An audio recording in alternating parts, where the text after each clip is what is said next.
datang dengan syukurku, membawa kerinduanku. Yesus, ingin ku menyenangkan-Mu.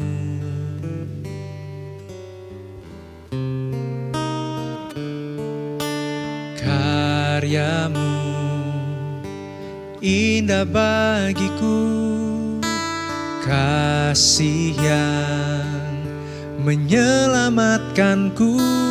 Yesus, inilah persembahanku.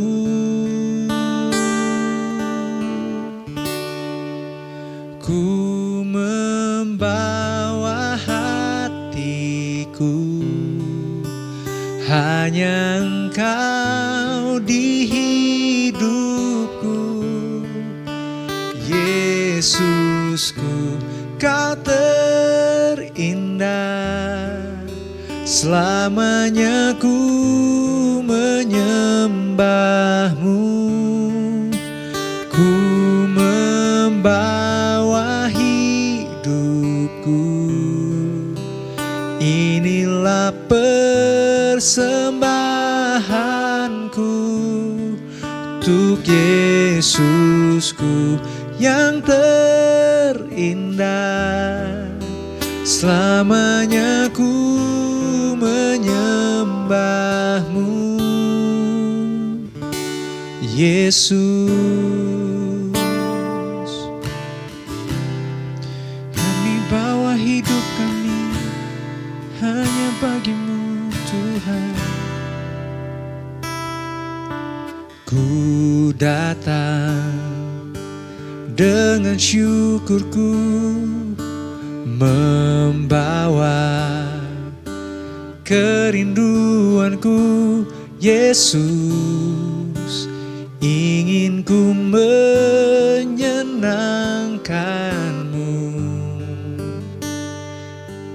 Karya-Mu Tuhan, karya-Mu indah bagiku, kasih yang menyelamatkanku. Yesus, inilah persembahanku.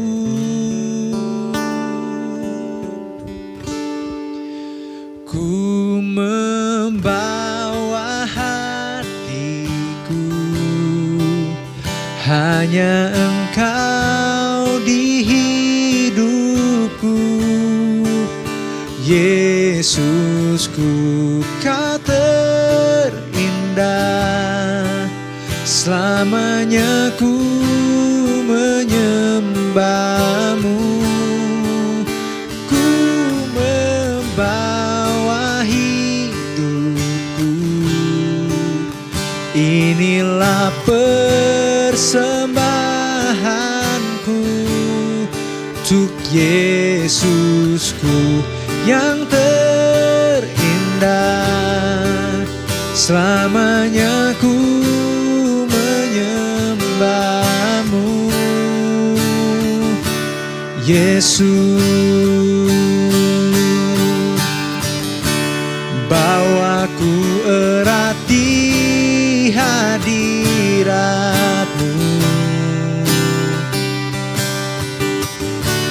Hatiku persembahan bagi-Mu.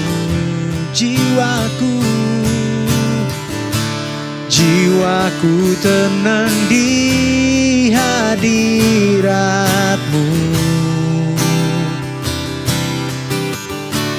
Hatiku aman dalam kasih-Mu.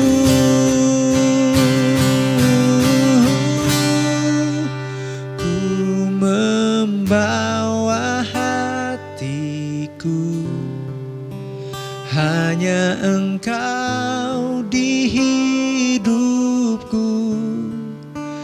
Yesusku, Kau terindah, selamanya ku menyembahmu. Ku membawa hatiku, hanya Engkau di hidupku. Yesusku, Kau terindah, selamanya ku menyembahmu. Ku membawa hidupku, dan inilah persembahanku untuk Yesusku yang terindah. Selamanya ku menyembahmu, Yesus.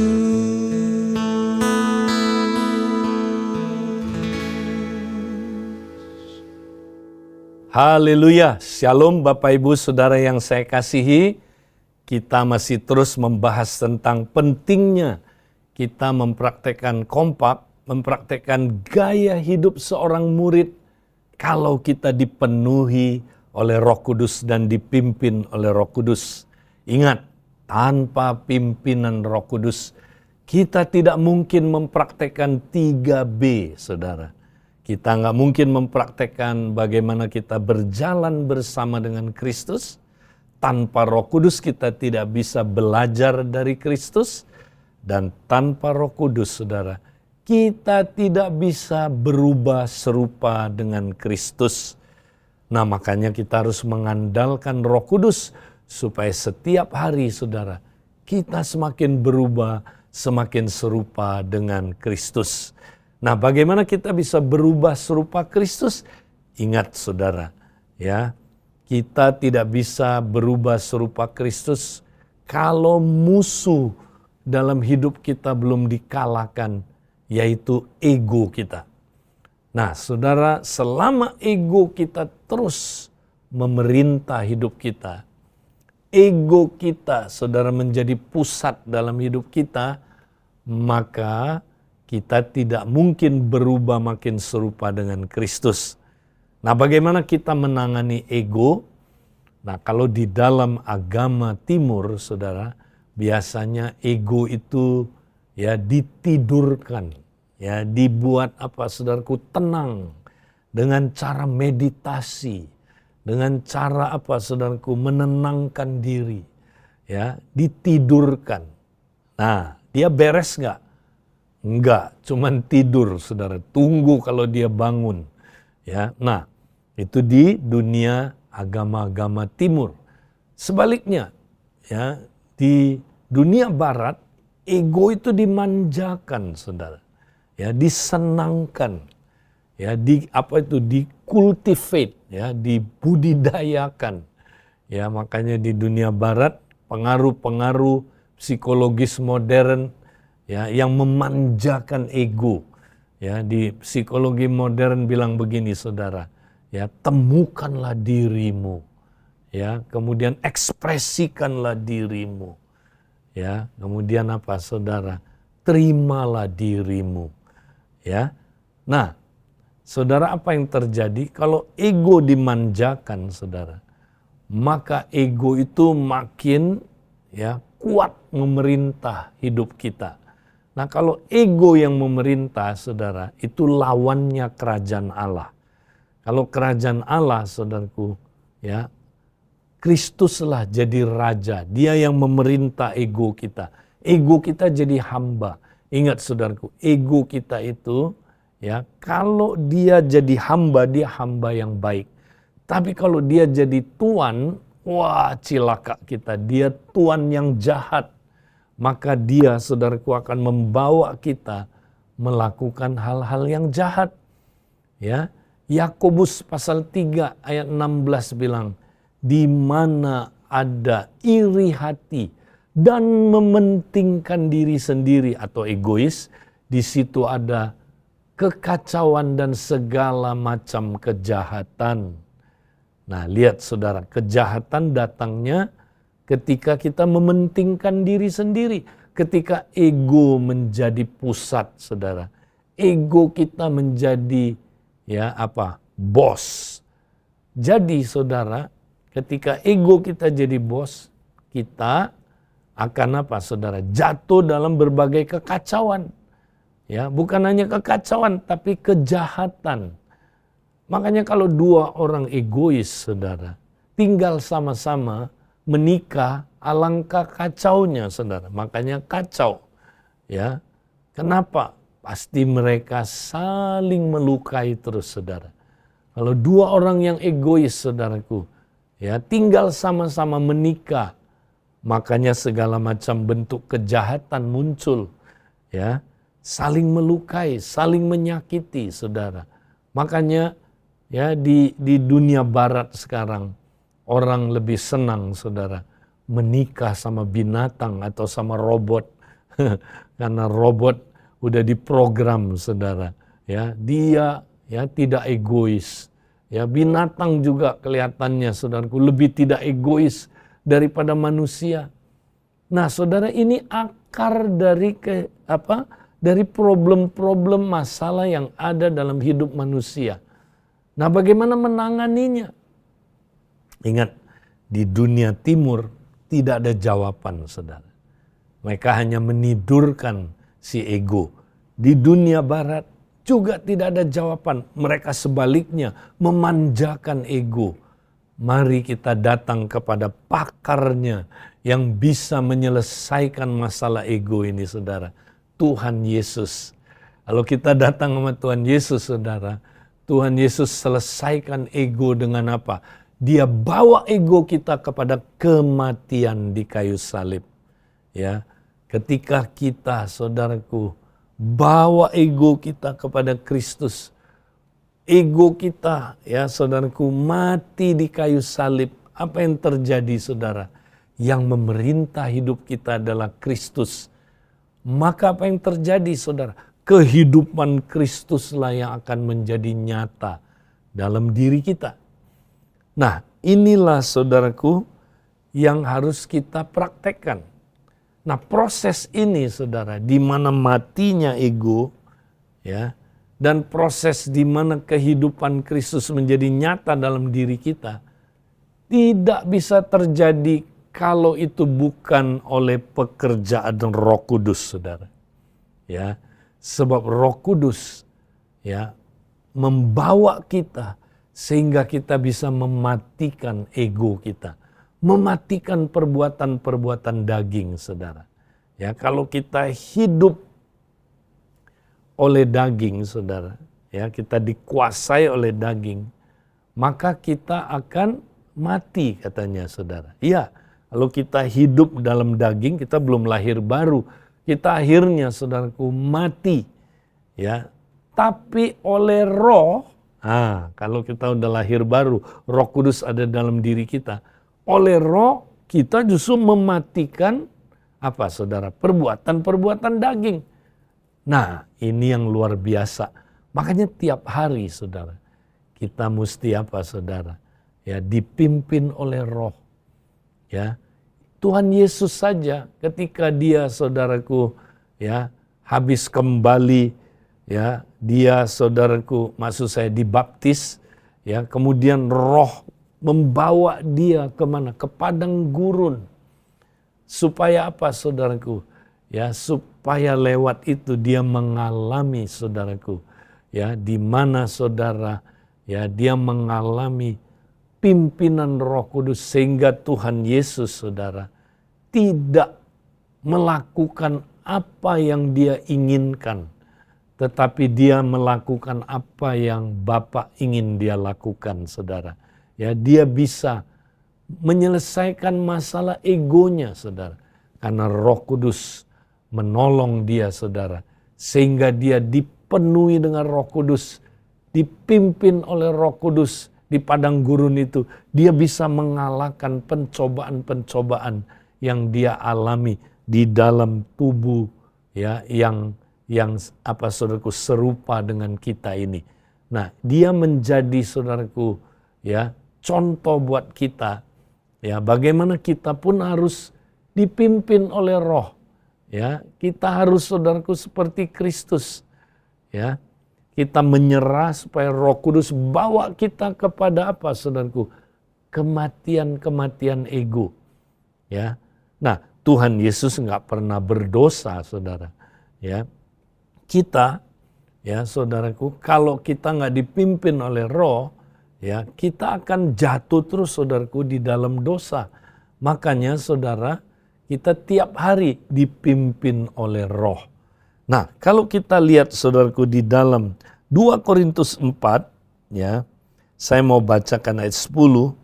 Kami senantiasa membawa kematian Yesus di dalam tubuh kami, supaya kehidupan Yesus juga menjadi nyata di dalam tubuh kami. Nah, problemnya adalah tubuh kita, saudara. Tubuh kita ini ya seperti bejana tanah liat, saudara.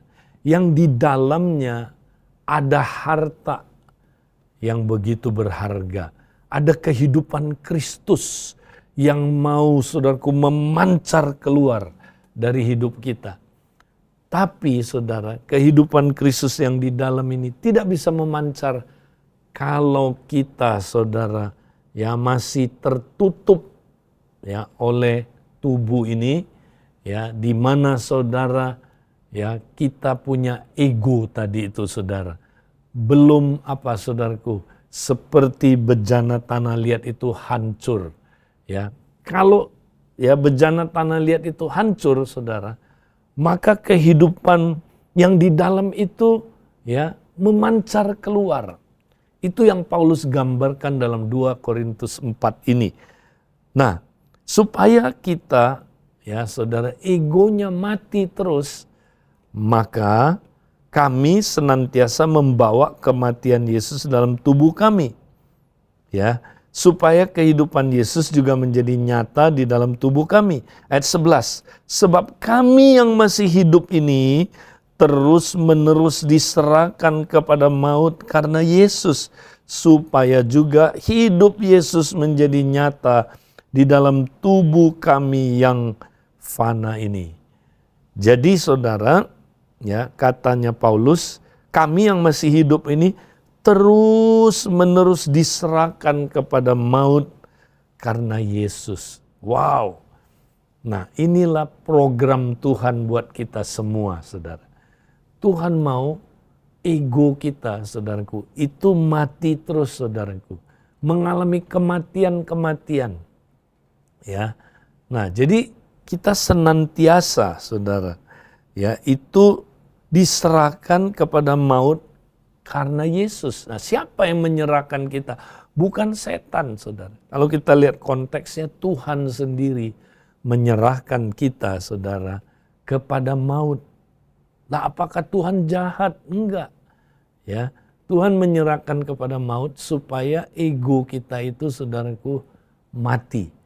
Ketika ego kita mati, saudara, nah kehidupan Kristus menjadi nyata, muncul dalam hidup kita, saudara. Ya, sehingga, saudara, apa yang terjadi, saudara? Nampak kehidupan Kristus lewat tubuh kita ini. Nah, apa yang Tuhan kerjakan, saudara?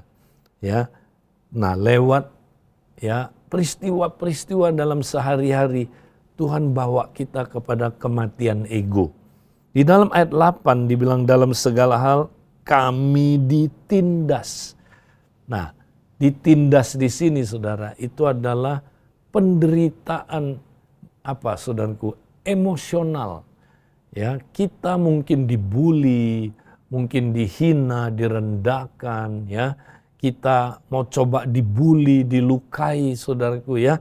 Nah, ini adalah cara Tuhan bawa kita kepada apa? Kematian ego, saudara. Nah, kalau kita tahu, oh ini rencana Tuhan, ya, lewat ini saya mati terhadap ego, maka nanti muncullah kehidupan Kristus di balik itu, saudara. Ya. Nah, kemudian kami habis akal. Apa itu habis akal? Ya, ini adalah, saudara, penderitaan mental. Ada hal-hal yang, saudara, Tuhan izinkan terjadi dalam hidup kita sampai kita kehabisan akal. Ya, kita bingung mau ngapain lagi, bingung. Nah, itu cara Tuhan, saudara, supaya kita bisa belajar mengandalkan Dia, bukan ego kita. Ya, nah, waktu itulah ego kita mengalami kematian sehingga kehidupan Kristus muncul. Ya, kami dianiaya. Wow, ini tekanan, ya, penderitaan sosial, saudara. Ya, mungkin kita dianiaya karena kebenaran, kita ditekan, dikucilkan, saudaraku. Ya, tapi kalau kita lihat ini sebagai cara Tuhan bawa kita kepada kematian ego, waktu kita, saudaraku, berespon benar, apa yang terjadi? Kehidupan Kristus menjadi nyata dalam tubuh kita. Ya, kemudian kita dihempaskan. Nah, ini penderitaan fisik, saudara. Paulus ketika melayani Tuhan, saudara, dia banyak mengalami penderitaan fisik. Ya, dia, saudara, ya, terkatung-katung di laut, ya, kelaparan, kedinginan, dirampok loh, bayangin, saudara. Ya, rasul dirampok. Ya, dia mengalami banyak, saudaraku, penderitaan badani. Tetapi ketika dia berespon dengan benar, dia tahu itu cara Tuhan bawa dia kepada kematian ego. Dan kehidupan Kristus menjadi nyata di dalam dia. Nah, saudara mungkin berpikir, aduh Pak Edi, itu kan rasul. Ya, kalau rasul ya wajarlah. Kan tanda rasul salah satunya adalah ya dia apa? Dia menderita. Nah, kan saya bukan rasul. Nah, tapi satu hari, saudara, saya baca ayat ini dan saya terkejut. Ternyata kita yang bukan rasul, kita juga, saudaraku, mengalami penderitaan-penderitaan seperti yang rasul-rasul alami. Coba saya bacakan buat saudara dalam Filipi 1 ayat 29. Sebab kepada kamu dikaruniakan bukan saja untuk percaya kepada Kristus, melainkan juga untuk menderita untuk Dia. Nah, kepada kamu di sini siapa? Orang percaya. Ya, ini orang percaya. Semua orang percaya, ya, dipercayakan bukan hanya untuk percaya kepada Kristus saja, tapi juga untuk menderita bagi Dia. Nah, penderitaan yang bagaimana? Ayat 20 menjelaskan, ayat 30. Dalam pergumulan yang sama seperti yang dahulu kamu lihat padaku dan yang sekarang kamu dengar tentang aku. Ya, saudara, jadi saudara, ini Tuhan sampaikan ya kepada orang percaya. Orang percaya juga apa, saudaraku? Juga mengalami penderitaan seperti yang Paulus rasul-rasul alami. Ya, tentu tidak persis bentuk penderitaannya, saudara. Tapi prinsipnya sama. Kita juga mengalami apa, saudara? Penderitaan-penderitaan emosional, penderitaan-penderitaan mental, penderitaan-penderitaan sosial, penderitaan-penderitaan badani. Tapi itu semua, saudara, cara Tuhan untuk bawa kita kepada kematian ego sehingga kehidupan Kristus menjadi nyata. Nah, saudara, mari kita terus dipimpin oleh Roh sehingga kita bisa berubah semakin serupa dengan Kristus. Tuhan memberkati kita. Amin.